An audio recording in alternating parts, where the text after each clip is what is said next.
Ayan guys, oh, papatayuin din. Tatanggalin muna po natin ang makapal na yelo na yan. No? Tatanggalin muna po natin ang makapal na yelo na yan gamit ang ating blower. No?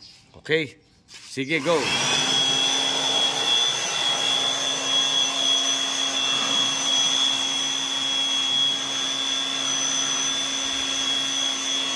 So ayan guys, pinapatuyo po natin. Tinatanggal natin yung makakapal na yelo. Yan po ang tamang procedure kung paano tanggalin ang makapal na yelo sa kanyang evaporator. Yan.